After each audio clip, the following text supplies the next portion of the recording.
In this video, I will talk about banana grafting in pecans.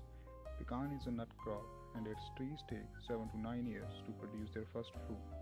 Furthermore, it is a cross-pollinating crop and shows high levels of heterozygosity. Therefore, seedlings obtained from seeds show non-uniformity in yield, nut size, nut color, and other important traits. Grafting can help in alleviating both problems. Grafted trees take 2 to 3 years less to fruit than seedlings, and they are clonal to the parent tree, thus ensures uniformity in all traits. That's why most of the orchards nowadays are planted with grafted trees. Grafting is also used in pecan breeding program. During the replicated yield trials, superior seedling selections are grafted on the already established rootstock seedlings. Now, let's talk about how banana grafting is done. Here is the list of tools and materials that are needed. We need a clipper, a sharp knife, rubber bands, a binding tape, a paraffin, sign cuttings from the desirable plant, and rootstock seedling. April to May, when the plants are actively growing, is the right time to do grafting. To start, first thing we need to do is to select a sign cutting of a suitable size that match up with the size of the rootstock stem.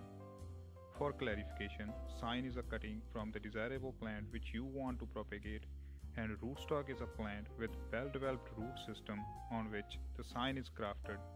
Make sure to cut the dead wood at the ends of sign to get to the living tissue. Then cut off the rootstock stem at the appropriate height such that the diameter of your sign wood and the rootstock is similar. It helps in making a good connection between the two. Once you have sign and rootstock with similar diameters, start making an X mark on the rootstock top using a knife. Now use this mark to make downward cuts along the rootstock stem. Cuts should be deep enough to make it easy to peel off the bark later.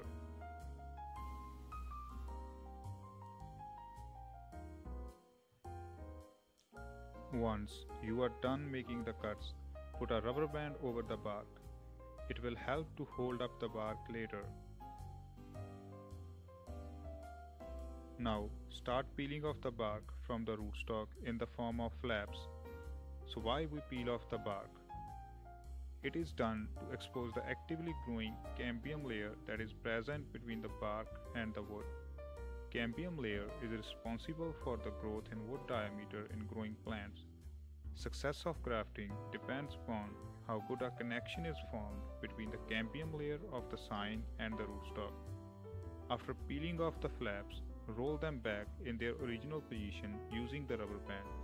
It will help to preserve the moisture within the tissue.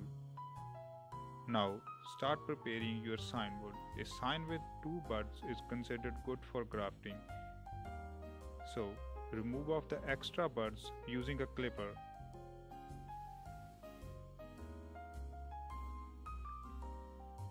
Like in rootstock, peel off the bark from the sign, but in a different way as shown here. As previously described, it is done to expose off the green cambium layer. Now roll down the bark flaps on the rootstock, cut down the wood, and place the sign in between the flaps. Then fold up the bark flaps and tighten them with the rubber band. Now wrap the binding tape around the sign rootstock junction.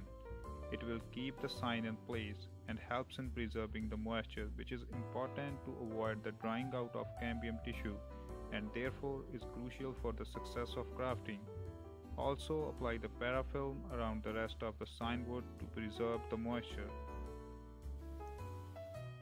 This is all about grafting. If you do everything right, then the buds will start breaking out within 2 weeks.